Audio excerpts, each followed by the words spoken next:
Friends, आप सबका स्वागत है आपके अपने यूट्यूब चैनल फार्मा एमसीक्यू में। तो देखिए क्या लेके आई हूँ आप लोगों के लिए। देखिए 50 इंपॉर्टेंट क्वेश्चंस लेके आई हूँ इस वीडियो में, जो आपके वैसे तो सभी गवर्नमेंट फार्मासिस्ट एग्जाम्स के लिए इंपॉर्टेंट। मोबाइल एप्लीकेशन को भी प्ले स्टोर से डाउनलोड कर सकते हो, अदरवाइज वीडियो के डिस्क्रिप्शन बॉक्स में आपकी लिंक रहती है जहाँ से आप डाउनलोड कर सकते हो ऐप को, है ना। वहाँ पे टेस्ट सीरीज है और डिफरेंट चीज़ें हैं, आप वहाँ पर जाके विजिट कर सकते हो ऐप पे। अभी देखो क्वेश्चंस देख लेते हैं इसमें हमने कैसे क्या इंक्लूड करे हैं। देखो, which of the following respective phase 1 and phase 2 reactions are the most common drug biotransformation reaction. देखो, बायो ट्रांसफॉर्मेशन जो होता है उसको ड्रग का मेटाबॉलिज्म भी बोलते हो। क्या बोलते हैं इसको? Metabolism, chemical alteration of drug in the body, है ना। अभी ड्रग ने अपना काम कर लिया भाई, ड्रग का जो है उसने जो उसका मैकेनिज्म ऑफ एक्शन था, मतलब कि ड्रग का काम हो गया। अब ये तो है ना कि ड्रग हमारी बॉडी में पड़ी रहेगी, है ना, वो जो है बॉडी से बाहर एलिमिनेट होती है। तो उसके लिए होता है क्या कि भाई हमारी जो ड्रग होती है वो लिपिड सोल्यूबल होती है। अब लिपिड सोल्यूबल जो होती है वो तो यूरिन के थ्रू एलिमिनेट हो नहीं सकती क्योंकि यूरिन पोलर होता है। तो अब जो आपकी लिपिड सोल्यूबल ड्रग होती है वो कन्वर्ट होती है वाटर सोल्यूबल ड्रग में।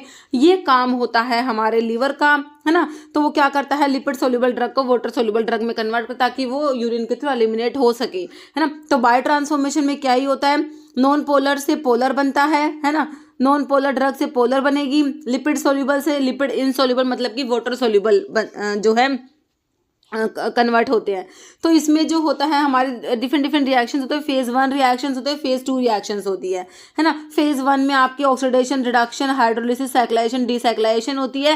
फेज 2 रिएक्शंस होती है बच्चों, इसमें मेनली कॉन्जुगेशंस रिएक्शंस आती है, सिंथेटिक रिएक्शंस होती है। ये फेज 1 में नॉन सिंथेटिक रिएक्शंस होती है। ओके, तो फेज 2 में जैसे आपका different glucuronide conjugation, sulphate conjugation, glutathione conjugation, है ना, ये सब आते हैं। तो आपसे पूछा कौन सा मोस्ट कॉमन, फेज 1 फेज 2 दोनों का मोस्ट कॉमन आप लोगों ने बताना है। ओके, तो अभी देखो फेज 1 का मोस्ट कॉमन और फेज 2 का। तो देखो फेज 1 का ऑक्सीडेशन होता है, रिडक्शन नहीं होता, हाइड्रोलिसिस ये मोस्ट कॉमन नहीं है। फेज 1 का मोस्ट कॉमन होता है ऑक्सीडेशन और फेज 2 का ग्लूकोनेशन। याद रखोगे आप लोगों ने, ऑप्शन ए बिल्कुल इसका करेक्ट याद रखना है। Next, which one of the following drug has positive inotropic and negative chronotropic effect. ऐसी कौन सी ड्रग है जिसका पॉजिटिव आइनोट्रोपिक, मतलब कि क्या है भाई, फोर्स ऑफ कॉन्ट्रैक्शन को तो इंक्रीज करा रही है ना। जो आपका जो हार्ट का जो है फोर्स ऑफ कॉन्ट्रैक्शन है उसको तो इंक्रीज करा रही है, लेकिन नेगेटिव क्रोनोट्रोपिक है, मतलब कि हार्ट रेट को कम करा रही है ना। कौन सी ड्रग है? डोपामिन, एपिनेफ्रिन, डिजॉक्सिन या आइसोप्रिनालिन। तो हमारा जो ये डिजॉक्सिन होता है ना, तो ये जो होता है ये फोर्स ऑफ कॉन्ट्रैक्शन को इंक्रीज करा देता है, लेकिन ये हार्ट रेट को कम करा देता है बच्चों। तो पॉजिटिव आइनोट्रोपिक होता है लेकिन नेगेटिव क्रोनोट्रोपिक होता है हमारा डिजॉक्सिन। ओके, तो देखो पॉजिटिव आइनोट्रोपिक का मतलब होता है जो हार्ट रेट को इंक्रीज करा रहा है। आइनोट्रोपिक का मतलब तो है जो फोर्स ऑफ कॉन्ट्रैक्शन को इंक्रीज कराता है। पॉजिटिव क्रोनोट्रोपिक का मतलब होता है जो हार्ट रेट को इंक्रीज कराएगा। नेगेटिव क्रोनोट्रोपिक जो हार्ट रेट को डिक्रीज करा देगा। पॉजिटिव आइनोट्रोपिक जो फोर्स ऑफ कॉन्ट्रैक्शन को इंक्रीज करा, नेगेटिव आइनोट्रोपिक जो फोर्स ऑफ कॉन्ट्रैक्शन को डिक्रीज कराएगा। ओके, नेक्स्ट देखो, drug use in Alzheimer disease. बच्चों अल्जीमर डिजीज में कौन सा? देखो अल्जीमर डिजीज में होता क्या है, डिमेंशिया हो जाता है, लॉस ऑफ मेमोरी, है ना। तो इसमें जो ड्रग यूज होती है अल्जीमर डिजीज में, रिवास्टिगमिन, डोनिपिजिल, गेलेंटामिन और एक टैक्रिन होता है, वो भी यूज होता है। टैक्रिन एक्रिडिन कंटेनिंग ड्रग, मतलब एक्रिडिन रिंग होता है, इसमें टैक्रिन होता है। ये भी देखो सारी ड्रग जो है हमारा अल्जीमर डिजीज में यूज होता है। ऑप्शन डी हो जाएगा आपका आंसर। देखिए सेरिब्रो सेलेक्टिव जो आपके एंटीकोलिनेस्ट्रेजेस होते हैं, ये जो अल्जीमर डिजीज में यूज हो रहा है, tacrine, rivastigmine, donepezil, galantamine, this are cerebro selective anticholinesterases. Okay, तो इसमें देखो अल्जीमर डिजीज में ये क्या एक न्यूरो डिजेनरेटिव डिजीज होता है, प्राइमरली अफेक्टिंग कोलिनर्जिक न्यूरॉन्स जो होते हैं वो अफेक्ट होते हैं, कोलिनर्जिक न्यूरॉन्स, है ना। It is cause of 60 to 70% of the case of dementia, है ना, ठीक है, लॉस ऑफ मेमोरी। तो Alzheimer disease is thought to be caused by abnormal buildup of protein in and around brain की cells में, और उसके अराउंड ना अबनॉर्मल ना प्रोटीन बिल्डअप हो जाती है। ओके, तो एक तो इसमें बीटा अमाइलोइड होता है ना। तो वन ऑफ द प्रोटीन जो होते हैं वो अमाइलोइड होता है। अगर ये डिपॉजिट हो जाएगी, deposits of which form plaques around the brain की सेल के अराउंड प्लेक्स फॉर्मेशन हो जाती है अमाइलोइड की। और एक टो प्रोटीन होती है, इसके डिपॉजिट होने से टैंगल्स फॉर्म हो जाते हैं अराउंड ब्रेन की सेल्स में। ओके, तो ये भी कभी पूछ ले तो याद होना चाहिए आपको। नेक्स्ट है atracurium besylate neuromuscular blocking agent is metabolise through one of the following reactions identified that. देखिए आपकी जो एक होती है Hofmann elimination Michael addition, Hofmann rearrangement या क्लेजन कंडेंसेशन। तो होफमैन एलिमिनेशन में क्या होता है, मॉलिक्यूलर रीअरेंजमेंट होता है, मतलब कि कोई भी इसमें एंजाइम इन्वॉल्व नहीं होते, ड्रग का थोड़ा सा स्ट्रक्चर में ही जो होता है चेंज हो जाता है, तो ये होता है होफमैन एलिमिनेशन, इसे कहा जाता है। One and the only atracurium drug जो होती है उसके साथ में ये कंडीशन होती है ना। तो आपकी एक ही ड्रग है एट्राक्यूरम जो मेटाबोलाइज होती है होफमैन एलिमिनेशन के थ्रू, है ना। इसमें मॉलिक्यूलर रीअरेंजमेंट होता है, कोई भी एंजाइम इन्वॉल्व नहीं होता। तो आपका आंसर ऑप्शन ए हो जाएगा, होफमैन एलिमिनेशन होता है। तो इसमें क्या है, दिस रेफर्स टू इनएक्टिवेशन, इसमें ड्रग का इनएक्टिवेशन होता है in the body fluid by spontaneous molecular rearrangement without the agency of any enzyme. Example आपका एट्राक्यूरियम होता है। ओके, नेक्स्ट देखो, titanium dioxide is use in sunscreen में टिटेनियम डाइऑक्साइड TiO2 यूज करा जाता है, ओपेसिफाइंग एजेंट होता है हमारा टिटेनियम डाइऑक्साइड, है ना। तो देखो ये एज ए टॉपिकल प्रोटेक्टिव यहाँ पर यूज हो रहा है। Topical protective effect of titanium dioxide is arising due to one of the following properties, है ना। आइडेंटिफाई करना है आपने कौन सी प्रॉपर्टीज की वजह से इसका जो है टॉपिकल प्रोटेक्टिव जो एक्शन आता है। कह रहा it has high bulk density, low water solubility, high LTV absorbability, high refractive index होता है इसका, क्या होता है, रिफ्रैक्टिव इंडेक्स ज़्यादा होता है, ऑप्शन डी। जैसे कंटेनर्स जो एरोसोल्स के लिए यूज़ करते हो, containers used for aerosols should withstand a pressure हो। तो जो कंटेनर्स यूज़ होते हैं ना एरोसोल्स के लिए, प्रेशराइज्ड पैकेज जो हमारे एरोसोल्स होते हैं उनके लिए जो कंटेनर्स यूज़ होते हैं ना वो कितने प्रेशर को विदस्टैंड करेंगे बताओ। तो ये आपको 4 ऑप्शन दिए हैं। तो ये देखो 130 से 150 PSIG एट 130 डिग्री फ़ारेनहाइट नहीं होता, तो ये आपने याद ही रखना है। 140 से 180 PSIG एट 130 डिग्री फ़ारेनहाइट होता है। ओके, PSIG अगर पूछ ले कभी तो PSIG मतलब पाउंड्स पर स्क्वायर इंच गाज होता है, PSIG। Okay, next requirement for running a pharmacy are described in the following schedule of the drug and cosmetic act. तो शेड्यूल्स तो काफ़ी इंपॉर्टेंट आपको पता ही होते हैं, है ना। तो requirement for running a pharmacy, तो ये हमारा शेड्यूल N आता है। ओके, शेड्यूल C में क्या आता है, बायोलॉजिकल एंड स्पेशल प्रोडक्ट्स के लिए होता है। D में drug exempted from certain provision applicable to import आता है। और P में आपको पता है लाइफ पीरियड ऑफ ड्रग आता है। नेक्स्ट है, a compound will be sensitive toward IR radiation only when one of the following property undergo transition, polarizability, dipole movement, dielectric constant, refractivity. तो डायपोल मूवमेंट हो जाएगा option B। Next which one of the following is competitive antagonist at benzodiazepine site of GABA receptor gated chloride channel, है ना। Competitive antagonist, simple आपको ना बेंजोडायजेपिन का antagonist पूछा है, कौन सा होता है, कौन सा पढ़ते हो बच्चों, फ्लूमाजीनिल हमने पढ़ा है, फ्लूमाजीनिल हमने पढ़ा है ना।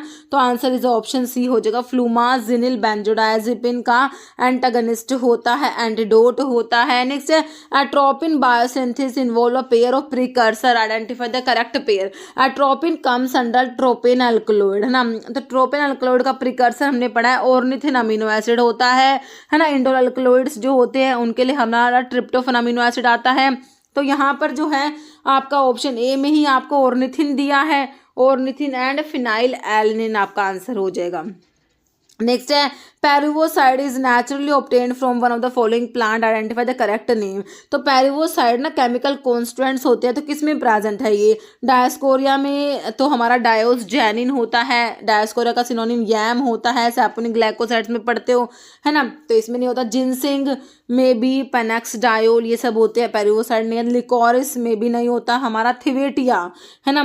थिवेटिया जो आपके कार्डिक ग्लाइकोसाइड्स में आप पढ़ते हो ना, डिजिटालिस आता है उसमें, स्ट्रोफेंथस, थिवेटिया, स्क्वील ये सब आते हैं। तो पेरिवोसाइड ना हमारा थिवेटिया में प्रेजेंट होते हैं, ऑप्शन D राइट हो जाएगा। जैसे one of the following is not required for initiation and maintenance of plant tissue culture, identify that. PTC जो प्लांट टिश्यू कल्चर के इनिशिएशन और मेंटेनेंस के लिए रिक्वायर्ड नहीं है। Sucrose, kinetin, auxin, abscisic acid. देखो एब्सिसिक एसिड आपका growth inhibitor होता है ना, तो प्लांट हार्मोन आप पढ़ते हो, तो एब्सिसिक एसिड और इथाइलिन जो होते हैं आपके ग्रोथ को इनिबिट कराते हैं। तो ये एब्सिसिक एसिड इसके लिए रिक्वायरमेंट नहीं होता। बाकी देखो प्लांट ग्रोथ रेगुलेटर जो होते हैं हमारे, प्लांट हार्मोन, फाइटो हार्मोन जिसे कहते हो, तो इसमें आपका जो होता है जिबरलिन पढ़ते हो, ऑक्सिन पढ़ते हो, साइटोकाइनिन पढ़ते हो, और एक आपका एब्सिसिक एसिड और इथाइलिन आता है। ये तीनों तो ग्रोथ को प्रमोट कराते हैं, लेकिन ये दोनों ग्रोथ को इनिबिट कराते हैं, है ना। तो इसीलिए जो मेंटेन इनिशिएट करने के लिए ना प्लांट टिश्यू कल्चर को, तो एब्सिसिक एसिड की रिक्वायरमेंट नहीं होगी, ऑप्शन डी। नेक्स्ट है कोट्राइमोक्साजोल इनहिबिटर। देखो कोट्राइमोक्साजोल में हमारा क्या होता है, सल्फामिथोक्साजोल के साथ में ट्राइमिथोप्रिम का कॉम्बिनेशन होता है बच्चों, है ना। 5:1 में इनको कंबाइन किया जाता है। सल्फामिथोक्साजोल का 5 रेशो होता है, ट्राइमिथोप्रिम का 1 रेशो होता है। सल्फामिथोक्साजोल जो होता है बच्चों इंटरमीडिएट एक्टिंग सल्फोनामाइड होता है। इसी को क्यों कंबाइन करा, क्योंकि दोनों का टी हाफ ऑलमोस्ट सेम होता है, 10 आवर्स होता है। दोनों बैक्टीरियोस्टैटिक होता है, but the combination cotrimoxazole is bactericidal, है ना। ठीक है, तो कोट्राइमोक्साजोल किसको इनिबिट करेगा, तो देखो डाईहाइड्रोफोलेट, देखो सल्फामिथोक्साजोल तो क्या करता है, डाईहाइड्रोफोलेट सिंथेज को इनिबिट कराता है, ट्राइमिथोप्रिम डाईहाइड्रोफोलेट रिडक्टेज को इनिबिट कराता है। ओके, तो सिक्वेंशियल इनिबिशन हो गया इसमें। तो देखिए कोट्राइमोक्साजोल किसको इनिबिट कराएगा, हमारा डाईहाइड्रोफोलेट रिडक्टेज को इनिबिट कराएगा, DHFR, है ना। तो आपका ऑप्शन ए हो जाएगा, डाईहाइड्रोफोलेट रिडक्टेज इनिबिट कराएगा हमारा कोट्राइमोक्साजोल। ओके, देखो ये लिखा हुआ है cotrimoxazole is defined as mixture of 5 parts of sulfamethoxazole जो इंटरमीडिएट एक्टिंग सल्फोनामाइड होता है, 1 पार्ट ट्राइमिथोप्रिम का। ट्राइमिथोप्रिम का डाईअमीनोपिरिमिडीन एंटीबैक्टीरियल, डाईअमीनोपिरिमिडीन डेरिवेटिव है, ध्यान रखना। सल्फामिथोक्साजोल इंटरमीडिएट एक्टिंग सल्फोनामाइड, दोनों का टी हाफ ऑलमोस्ट सेम है, 10 आवर्स होता है। मैकेनिज्म क्या है भाई, कोट्राइमोक्साजोल ना बैक्टीरिसाइडल होता है, मैंने आपको बताया ट्राइमिथोप्रिम और सल्फामिथोक्साजोल दोनों बैक्टीरियोस्टैटिक होता है, बट द कॉम्बिनेशन ट्राइमिथोप्रिम का और सल्फामिथोक्साजोल का कॉम्बिनेशन जो है कोट्राइमोक्साजोल, दिस इज बैक्टीरिसाइडल, है ना। कोट्राइमोक्साजोल एक्ट बाय सिक्वेंशियली, ये इनिबिट करा देता है enzyme of folic acid pathway, है ना।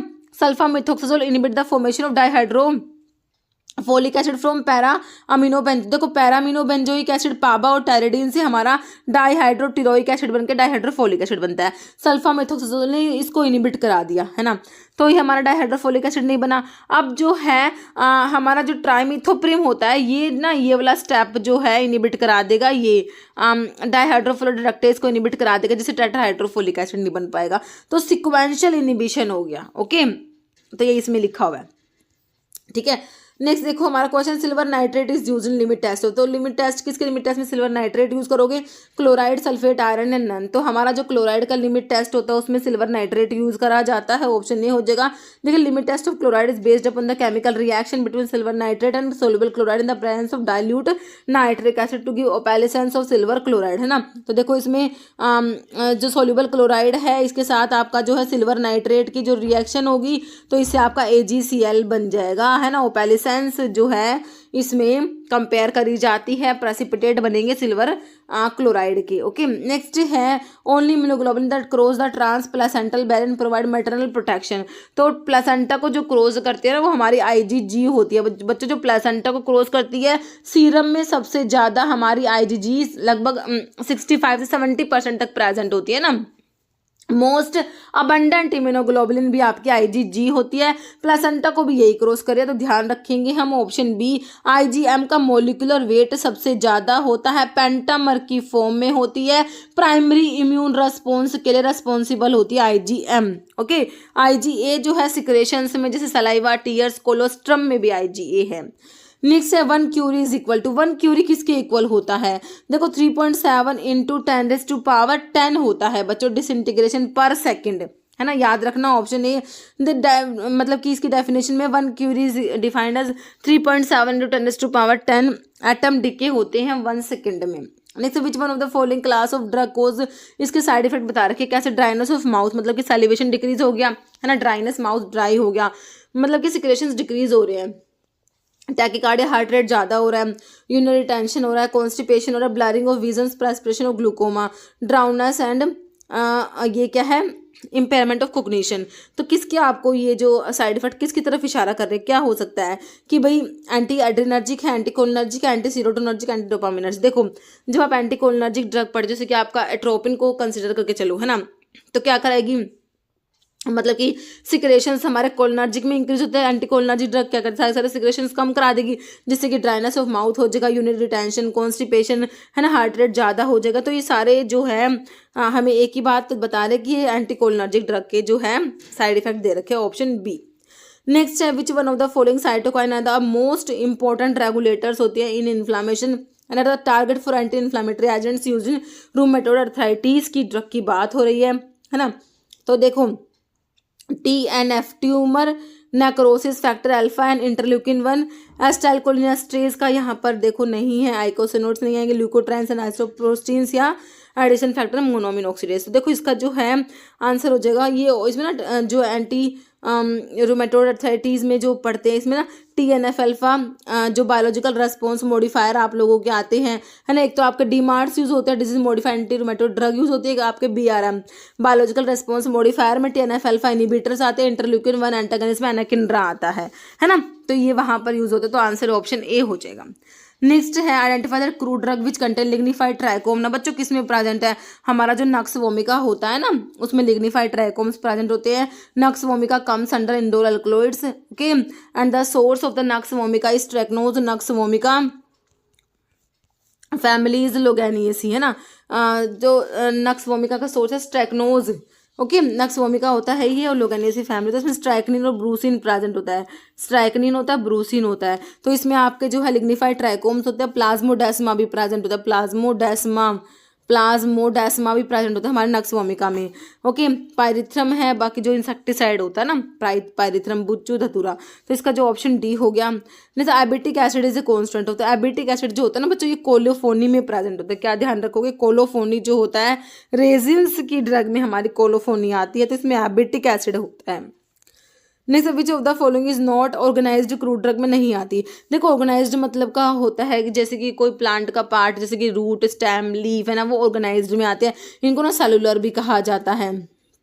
और अनऑर्गेनाइज जैसे कि आपके जूस हो गए, एक्सट्रैक्ट हो गए, रेजिन्स हो गए, ये आपके अनऑर्गेनाइज्ड होते हैं, इनको ना ए सेलुलर भी कहते हैं। क्योंकि अभी ना एक एग्जाम में पूछा हुआ था कि भाई कौन सा ए सेलुलर है ना, तो उसमें रेजिन्स आंसर था। तो मतलब कि इस टाइप से भी पूछ सकते, तो आपको पता होना चाहिए। तो नॉट ऑर्गेनाइज्ड में नहीं आता ना, तो अनऑर्गेनाइज्ड की दे रखी होगी, तो फैनल का फ्रूट होता है ऑर्गेनाइज्ड में आ गया, सन्ना की लीफ ऑर्गेनाइज्ड में आ गई, आइपिकैक भी ऑर्गेनाइज्ड में आ जाएगा, अकेशिया जो होता है ये आपका गम है ना, तो ये आपका जो है अनऑर्गेनाइज्ड में आ जाएगा, है ना। नॉट ऑर्गेनाइज्ड पूछा, ऑप्शन 3 हो गया। Next, presence of plasmodesma important character है। मैंने अभी आपको बताया कि नक्स वोमिका में हमारे लिग्निफाइड ट्राइकोम्स है और प्लाज्मोडेस्मा भी प्रेजेंट होते हैं, ओके। सना जो होता है बच्चों एंथ्राक्विनोग्लाइकोसाइड्स में आता है, एंथ्राक्विनोग्लाइकोसाइड्स के लिए आपने बोन ट्रैगर टेस्ट पढ़ रखा है ना। और एक होता है मॉडिफाइड बोन ट्रैगर टेस्ट जो सी ग्लाइकोसाइड्स के लिए होता है। डिजिटालिस हमारा कार्डियोग्लाइकोसाइड्स में आता है, जिंजर ऑफिसिनल जिंजिबरेसी फैमिली जो होती है।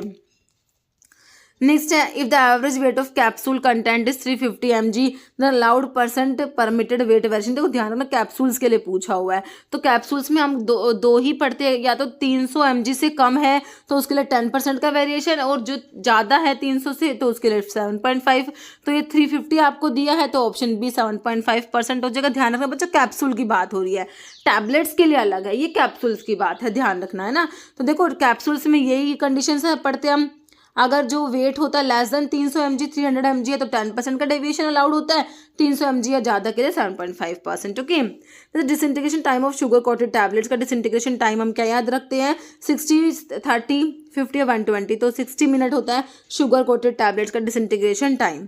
जैसे part of plant use for culturing is cold, है ना, तो प्लांट का कौन सा पार्ट जो होता है वो यूज करा जाता है ना, तो स्टोक कैलस ना उसको ना एक्स प्लांट कहा जाता है, ऑप्शन सी, ओके। देखिए part of plant which is use for culture, तो एक्स प्लांट कहते हैं, it can be portion of the shoot और लीफ का पोर्शन हो सकता है या फिर another part of the plant. Next, pore size of membrane filter used for sterilization के लिए जो मेम्ब्रेन फिल्टर का पोर साइज होता है वो कितना है, तो देखिए ऑप्शन से, तो 0.22 से 0.45 माइक्रोमीटर होता है, ऑप्शन ए। जैसे केमिकली कैओलिन क्या होता है, कैओलिन होता है KHAS हाइड्रेटेड एल्यूमिनियम सिलिकेट, याद रखना है, option B hydrated aluminium silicate. Next है, which of the following is not use in iron के लिमिट टेस्ट में। देखो बच्चों सिट्रिक एसिड बिल्कुल यूज करते हो, थायोग्लाइकोलिक एसिड तो यूज होता है, या अमोनिया भी यूज होता है, lactic acid it is not use in iron limit test, okay. Answer is option A. तो आयरन के लिमिट टेस्ट में हमारा जो फेरस थायोग्लाइकोलेट बनता है अमोनिया की प्रेजेंस में, अमोनिया जो मीडियम को अल्कलाइन बनाता है, क्योंकि जो हमारा फेरस थायोग्लाइकोलेट होता है ये अल्कलाइन मीडियम में ही अपना कलर शो करता है, pale pink to deep reddish purple जो कलर प्रोड्यूस होता है फेरस थायोग्लाइकोलेट का, है ना, ये अल्कलाइन मीडियम में ही प्रोड्यूस होता है ना। फेरिक आयन जो होता है वो रिड्यूस होता है फेरस आयन में बाय थायोग्लाइकोलिक एसिड। जो कंपाउंड प्रोड्यूस होता है दैट इज फेरस थायोग्लाइकोलेट, जो होता है आपका ये डीप रेडिश पर्पल कलर का। ठीक है, सिट्रिक एसिड फॉर्म है soluble complex with iron prevented precipitation by ammonia ferrous hydroxide. Ferrous thioglycolate colourless होता है, ये न्यूट्रल या एसिडिक मीडियम में कलरलेस होता है। जो कलर डेवलप होगा वो अल्कलाइन मीडियम में होगा, इसलिए अमोनिया यूज़ करा मीडियम को अल्कलाइन बनाने के लिए। जैसे हेट्रोसाइक्लिक रिंग जो हमारा विटामिन B1 थायमिन में प्रेजेंट है ना, वो देखो मतलब कि थाया मतलब कि सल्फर, इसमें सल्फर प्रेजेंट है ना। देखो थायाजोल एंड पिरिमिडीन है।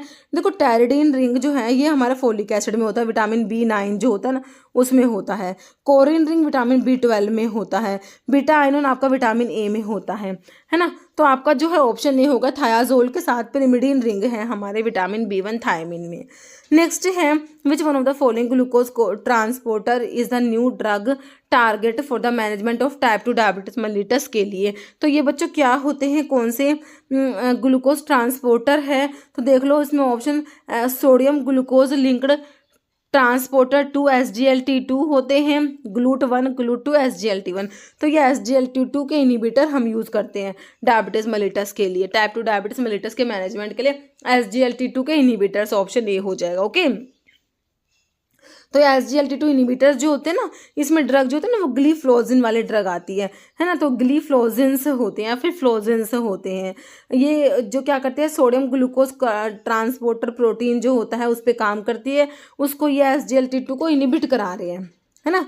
तो ये SGLT2 क्या करता है, ये ग्लूकोज को ना रीअब्जॉर्ब कराता है। तो उसको इनिबिट करा दोगे तो क्या होगा, ग्लूकोज का अब्जॉर्प्शन नहीं होगा, वो एलिमिनेट हो जाएगा, एक्सक्रीट आउट हो जाएगा, है ना। ये इनिबिट कराते हैं सोडियम ग्लूकोज कौन ट्रांसपोर्टर प्रोटीन SGLT2 को इनिबिट करा देंगे। SGLT2 इनिबिटर्स को हमें पता है टाइप 2 डायबिटीज मेलिटस में यूज़ कर लिया हमने। तो SGLT2 कह रहे हैं major transport protein promote reabsorb कराता है from glomerular filtration glucose back into circulation, responsible होता है 90% ग्लूकोज के रीअब्जॉर्प्शन के लिए। अब हमने इसी को इनिबिट करा दिया तो ये ग्लूकोज ना रीअब्जॉर्ब नहीं होगा, ये एक्सक्रीट आउट हो जाएगा। ओके, बाय इनिबिटिंग दिस ये ग्लीफ्लोजिन कैसे काम करता है, prevent kidney reuptake of glucose from glomerular filtrate and subsequently low कराएंगे ग्लूकोज का level in the blood and promote excretion of glucose, है ना। तो ये आपके जो ग्लीफ्लोजिन आते हैं इसमें, तो SGLT2 इनिबिटर्स में कौन कौन सी ड्रग आते हैं, कैनाग्लीफ्लोजिन, डेपाग्लीफ्लोजिन, एम्पाग्लीफ्लोजिन, एटिग्लीफ्लोजिन, इप्राग्लीफ्लोजिन, ल्यूसियोग्लीफ्लोजिन, बेसिकली ग्लीफ्लोजिन आते हैं। नेक्स्ट है which one of the following mode of HIV transmission carries highest risk, है ना, highest relative risk of infection with single exposure. तो बताइए transfusion of blood and blood product है, perinatal from mother to child, sexual contact with infected partner, syringe. तो ना सबसे high जो risk होता है ना ये ब्लड ट्रांसफ्यूजन वाला है, ऑप्शन जो है ए हो जाएगा। नेक्स्ट है which of the following are the critical neurotransmitter playing important major role depression में, है ना। तो एक तो नोर एपिनेफ्रिन और सीरोटोनिन तो आएगा हमारा, है ना। NAN5-HT के रीअपटेक इनिबिटर पढ़ते हो, प्रीडोमिनेंटली यानी रीअपटेक इनिबिटर पढ़ते हो जो आप एंटी डिप्रेसेंट्स ड्रग पढ़ते हो ना। तो देखो NAN5-HT जो है आपको ऑप्शन जो है बी में मिला है। तो देखो इसमें डोपामिन, नोर एपिनेफ्रिन और सीरोटोनिन आपका आंसर हो जाएगा ऑप्शन बी। नेक्स्ट है ए 55-year-old man is under dots treatment for pulmonary tuberculosis for the last 4 months।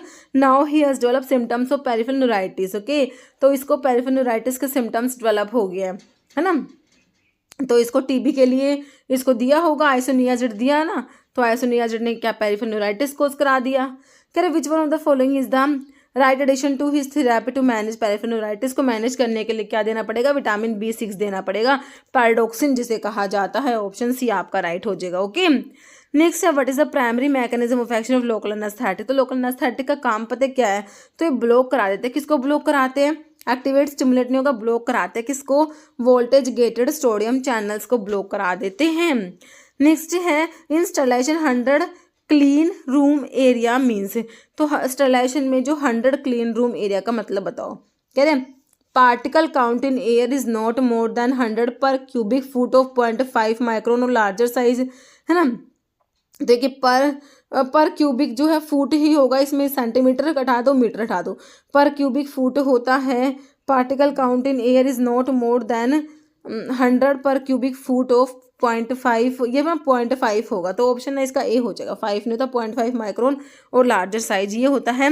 100 clean room area का मतलब होता है ऑप्शन ए, ध्यान रखना। देखो हाँ, क्लास जो 100 एरिया में इसका मतलब होता है particle count in air is not more then 100 पर क्यूबिक फुट और 0.5 माइक्रोन और लार्जर, ये स्टीराइल या एसेप्टिक एरिया होता है। फिर क्लास 10,000 एरिया होता है जो मैन्युफैक्चरिंग एरिया, इसमें particle count in air is not more then 10,000 पर क्यूबिक फुट ऑफ 0.5 माइक्रोन और लार्जर। फिर एक होता है, ये देखो क्लास, ये 1 लाख तक एरिया है ऐसा, इसमें particle count in air is not more than this per cubic foot of 0.5 micron larger, तो ये पैकेजिंग और स्टोरेज एरिया होता है। ओके, चलो भाई नेक्स्ट देखो, which of the following is true about chloramphenicol. देखो क्लोरामफेनिकोल जो हमारा ब्रॉड स्पेक्ट्रम एंटीबायोटिक में पढ़ा जाता है, टेट्रासाइक्लिन क्लोरामफेनिकोल जो होते हैं ब्रॉड स्पेक्ट्रम एंटीबायोटिक होते हैं। ये हमारे बैक्टीरियो स्टैटिक होते हैं, प्रोटीन सिंथेसिस को इनिबिट कराते हैं, है ना। टेट्रासाइक्लिन 30S राइबोसोम से बाइंड होता है, क्लोरामफेनिकोल 50S से बाइंड होता है, ब्रॉड स्पेक्ट्रम एंटीबायोटिक में आती है ये। तो क्या ट्रू है, देखो ब्रॉड स्पेक्ट्रम बिल्कुल होते हैं। It has 2 chiral carbon, so a total of 4 isomer possible, तो D erythro L erythro D threo L threo, among these 4 isomer D threo isomer most active होता है। It inhibit protein synthesis by binding with 50S sub unit of ribosome. देखिए ये दोनों बात सही है, तो ये वाली भी सही है, तो आंसर आपने डी लगाना है, ऑल सारी बातें सही हैं। ओके, नेक्स्ट देखो, percentage of eugenol present in clove. देखिए यूजिनोल है हमारा क्लोव में प्रेजेंट है, तुलसी में भी होता है यूजिनोल, है ना। तो क्लोव में अप टू 85% तक यूजिनोल हमारा प्रेजेंट होता है, ऑप्शन ए राइट हो जाएगा। क्लोव में देखो एनोमोसिटिक स्टोमेटा होते हैं, ओवोइड एंड साइजोलाइसिस और ग्लैंड हमारे क्लोव में, याद रखना। क्लस्टर क्रिस्टल्स कैल्शियम ऑक्सलेट के हैं। क्लोव की फैमिली मिर्टेसी, क्लोव का सोर्स है यूजिना कैरोफाइलेसियस, फैमिली मिर्टेसी। क्लोव में देखो 70 से 90% तक यूजिनोल है। क्लोव का एक बात और याद रखना, इसमें स्टार्च नहीं होते। और क्लोव के अडल्ट्रेंट में आप पढ़ते हो मदर क्लोव, ब्राउन क्लोव, है ना। मदर क्लोव राइपेंड फ्रूट होता है क्लोव ट्री का, इसमें स्टार्च होते हैं, है ना। ब्राउन क्लोव होता है एक्सपेंडेड फ्लावर होता है। Clove stalk detected by presence of isodiametric sclereids and prisms of calcium oxalate. Exhaustive clove क्या होगा, जिसमें कोई भी वोलेटाइल ऑयल ही नहीं होगा। This are clove from which oil has been remove by distillation. Okay, ये क्लोव के अडल्ट्रेंट्स हैं। नेक्स्ट है which of the following is not inhibitor HIV reverse transcriptase. HIV reverse transcriptase inhibitor नहीं है ना। रिटोनाविर, नेविरापिन, इफाविरन, जिलाविडिन, ये आपके होते हैं non nucleoside reverse transcriptase inhibitor में आती है तीनों ड्रग। मैंने आपको END से याद भी करा रखा है, नेविरापिन, इफाविरन, जिलाविडिन, है ना। तो रिटोनाविर आपका प्रोटीएज इनहिबिटर आता है, तो नोट में ना ऑप्शन ए आ गया रिटोनाविर, ये प्रोटीएज इनहिबिटर में। रिंसल से हमने याद करा हुआ है ना, रिटोनाविर, रिंसल, ये प्रोटीएज इनहिबिटर होता है। रिटोनाविर, इंडिनाविर, नाल्फिनाविर, साक्विनाविर, एम्पिनाविर, लोपिनाविर होता है। नेक्स्ट ये एंटीवायरल ड्रग का क्लासिफिकेशन लिखा भी हुआ है। एंटी हर्पीज वायरस वाले ड्रग में इडोक्सियूरिडीन आता है, एसिक्लोविर आता है, वेलासिक्लोविर, फैमसिक्लोविर, जैनसिक्लोविर, फोस्कारनेट आता है। This are anti herpes virus, है ना। फिर एंटी रिट्रोवायरस में आपका NRTI और NNRTI, है ना। न्यूक्लियोसाइड रिवर्स ट्रांसक्रिप्टेज इनहिबिटर, एक non nucleoside reverse transcriptase inhibitor. Nucleoside reverse transcriptase inhibitor में zidovudine, didanosine, zalcitabine, stavudine, lamivudine, abacavir. Non nucleoside reverse transcriptase inhibitor में END से 3 drug, nevirapine, efavirenz, delavirdine. Protease inhibitor में हमने याद करा रिंसल से ritonavir, indinavir, saquinavir, amprenavir, lopinavir, nelfinavir. Okay, anti influenza virus में मेमेंटाडिन आती है। नॉन सेलेक्टिव एंटीवायरल ड्रग में ribavirin, lamivudine, adefovir, dipivoxil, interferon alpha. ना तो विच one of the following receptor is not a ligand gated ion channels. Ligand gated में नहीं आते बच्चों। देखो निकोटोनिक रिसेप्टर, देखो एसिटाइलकोलिन के आपके मस्करनिक और निकोटोनिक होते हैं, तो मस्करनिक तो हमारे GPCR में आते हैं, निकोटोनिक आते हैं लिगैंड गेटेड में। 5st3 लिगैंड गेटेड में आते हैं। देखो 5st के सारे रिसेप्टर GPCR में आता है एक्सेप्ट 5st3 जो लिगैंड गेटेड में आता है। गाबा A लिगैंड गेटेड में आता है, और गाबा B जो है BG से मैंने आपको बताया था वो GPCR में आता है ना। तो ये तीनों तो लिगैंड गेटेड के हैं, एक्सेप्ट हो जाएगा H2 receptor. Okay, option D. Next है which one of the following is false statement for competitive antagonist. Competitive के लिए फॉल्स कौन सा है, फॉल्स है कॉम्पिटिटिव एंटागनिस्ट। देखो they affinity for the agonist binding site, तो एगोनिस्ट बाइंडिंग साइट के लिए एफिनिटी बिल्कुल होती है इनकी, है ना। इनकी ना इंट्रिंसिक एक्टिविटी नहीं होती, बिल्कुल सही लिखा हुआ है। They cause parallel right shift of control DRC dose response curve को राइट की तरफ शिफ्ट करा देंगे, है ना। Maximum response of agonist can not be achieve in their presence by increasing the concentration of agonist, है ना। तो ये गलत लिखी हुई है बात, तो फॉल्स है ना, ऑप्शन डी हो गया। कम्पिटिटिव एंटागनिस्ट के बारे में। देखिए कम्पिटिटिव एंटागनिस्ट ना ये क्या करेगा, एगोनिस्ट से कम्पीट करेगा। कोई ना ये ना एगोनिस्ट के जैसा है तो कम्पीट करेगा, तो जो जहाँ से एगोनिस्ट को बाइंड होना था ना वहाँ पर जाके खुद बाइंड हो जाएगा। लेकिन अगर क्या करा आपने, एगोनिस्ट को ज़्यादा कर दिया कंसंट्रेशन को, है ना, तो एगोनिस्ट बाइंड हो जाएगा। कंसंट्रेशन पर डिपेंड करेगा, क्योंकि ये जो बाइंडिंग है ना ये रिवर्सिबल होता है। इसमें देखो कह रहा एंटागनिस्ट केमिकली सिमिलर होता है, एगोनिस्ट के जैसा होता है, कंपीट करेगा एगोनिस्ट के साथ में, बाइंड करके सेम साइट जहाँ पर एगोनिस्ट ने बाइंड होता है वहाँ पर ही बाइंड कर जाएगा। बिकॉज एंटागनिस्ट की एफिनिटी होती है इसकी, पर कोई इंट्रिंसिक एक्टिविटी नहीं होती है ना, तो मतलब एफिनिटी है, बाइंड तो कर जाएगा बट ये रेस्पॉन्स प्रोड्यूस नहीं कराता है ना। तो कह रहा है नो रेस्पॉन्स इज प्रोड्यूस, और लोग जो DRC dose response curve agonist का शिफ्ट हो जाएगा राइट की तरफ। कह रहा है since the antagonist binding reversible होती है ना, डिपेंड करती है relative concentration of agonist and antagonist. तो आपने अगर एगोनिस्ट की कंसंट्रेशन को ज्यादा कर दिया ना तो एगोनिस्ट बाइंड हो जाएगा, जो वो ब्लॉक उसने एंटागनिस्ट ने ब्लॉक करा था उसको वो ओवरकम हो जाएगा। ओके नेक्स्ट देखो, atypical antipsychotics differ from typical antipsychotic in various ways, define them atypical, which one of the following is not defining property of atypical. देखो एंटीसाइकोटिक ड्रग जो आपके न्यूरोलेप्टिक्स होते हैं ना वही पढ़ते हो, उसमें आपके टिपिकल आते हैं जैसे कि आपके फिनोथायाजिन्स, बुटायरोफिनोन, थायोजेंथीन्स, ये सारे आते हैं।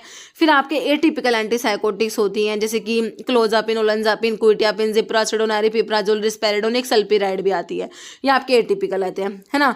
तो एटिपिकल नहीं है, नॉट अ डिफाइनिंग प्रॉपर्टी नहीं है एटिपिकल की। देखो जो sustain hyperprolactinemia, improved efficacy in treating the negative symptoms, lower risk for extra pyramidal side effect जो होते हैं ना वो एटिपिकल के साथ में कम होते हैं, क्योंकि टिपिकल वाले तो extra pyramidal side effect show करते हैं, लेकिन एटिपिकल वाले में ना ये कम होते हैं। Greater serotonin receptor blockage and dopamine, तो देखो टिपिकल वाले ना डोपामिन को ज्यादा ब्लॉक कराते हैं और एटिपिकल वाले ना ग्रेटर सीरोटोनिन रिसेप्टर को ब्लॉक कराते हैं, सीरोटोनिन को ज्यादा, ये बात भी सही है। तो नॉट ए डिफाइनिंग कौन सा नहीं है ना, तो ये ना सस्टेन हाइपरप्रोलैक्टिनीमिया नहीं कराते एटिपिकल वाले, है ना, तो यही गलत लिखा हुआ है ऑप्शन ए। नेक्स्ट है which one of the following drug produce significant relaxation. देखो both venules and arterioles, artery plus vein दोनों को डायलेट करा रही है। हाइड्रालाजिन, मिनॉक्सिडिल, डायसो, एमडीएस से हमने 3 ड्रग याद करेंगे, ये तो आर्टीरियोलर डायलेटर होते हैं, है ना, आर्टरीज को डायलेट कराते हैं।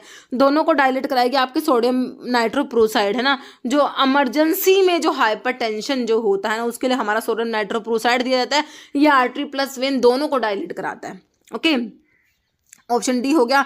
देखिए वैसोडाइलेटर्स जो होते हैं आपके आर्टरीज को डायलेट कराएंगे, उसमें एमडीएस से 3 ड्रग होती है, मिनॉक्सिडिल, डायजोक्साइड, हाइड्रालाजिन, और आर्टरी प्लस वेन दोनों को डायलेट कराएगा आपका सोडियम नाइट्रोप्रोसाइड।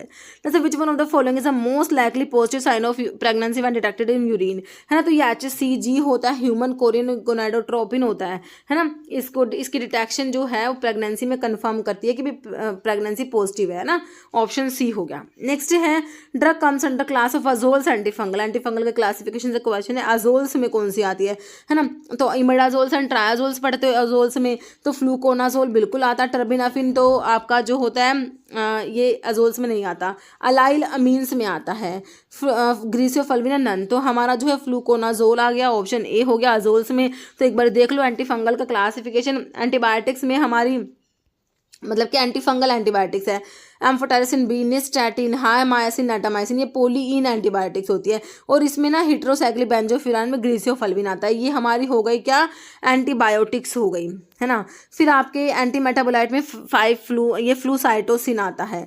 अजोल्स में इमिडाजोल्स, ट्रायाजोल्स आते हैं। इमिडाजोल्स में टॉपिकल और सिस्टमिक होते हैं, टॉपिकल में कम से याद रखते हो clotrimazole, econazole, miconazole, oxiconazole, systemic में कीटोकोनाजोल, ट्रायाजोल्स में IVF से याद रखते हो इट्राकोनाजोल, वोरिकोनाजोल, फ्लूकोनाजोल, अलाइलामीन्स में टर्बिनाफिन, नैफ्टिफिन, इकाइनोकैंडिन्स में कैस्पोफंजिन, अदर टॉपिकल एजेंट्स में tolnaftate, undecylenic acid, benzoic acid, quinidochlor, ciclopirox olamine, butenafine, sodium thiosulfate. Okay next देखो question, a crude drug powder was heated with ferric chlorides, क्या हीट करा, water and concentrated HCl followed by extraction with chloroform, chloroform was treated with ammonia, ammoniacal layer turned pink, है ना, test indicate presence of dash phytoconstituent. तो देखो इसमें ना हमने ferric chloride use करा है ना, तो ये देखो एंथ्राक्विनोन सी ग्लाइकोसाइड, फ्लेवोन्स, कार्डियोग्लाइकोसाइड और सैपोनिक ग्लाइकोसाइड, तो ये हमारा हो जाएगा एंथ्राक्विनोन सी ग्लाइकोसाइड्स के लिए है ये। ओके ऑप्शन ए हो जाएगा, this is modified Borntrager test. Okay next, which one of the following schedule of drug and cosmetic act rules 1945 gives the requirement of factory premises, plant and equipment etc for manufacturing और medical devices की बात हो रही है ना, तो मैं देखो HCM से हमने याद रखा था M1 M2 M3 है ना, M1 M2 M3 हमने याद रखा था। तो आपसे medical device HCM medical devices का M3 सिंपल पूछा हुआ, तो ऑप्शन डी हो जाएगा आप लोगों का।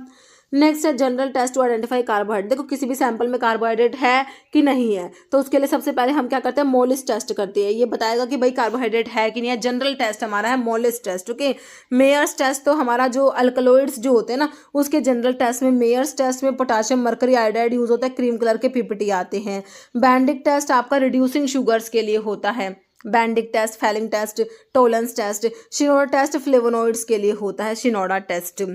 नेक्स्ट है which of the following organ is known as graveyard of RBC. RBC का कब्रिस्तान कहते हो, इसको ब्लड बैंक भी कहा जाता है। ये हमारा स्प्लीन होता है, ऑप्शन ये ना, आरबीसी का ग्रेवयार्ड भी होता है। और इमरजेंसी के टाइम पे ना ब्लड चाहिए ना, तो स्प्लीन के पास इमरजेंसी के लिए ब्लड स्टोर करके रखता है, इसको ना ब्लड बैंक भी कहते हो ना। ऑप्शन जो है ए हो जाएगा स्प्लीन।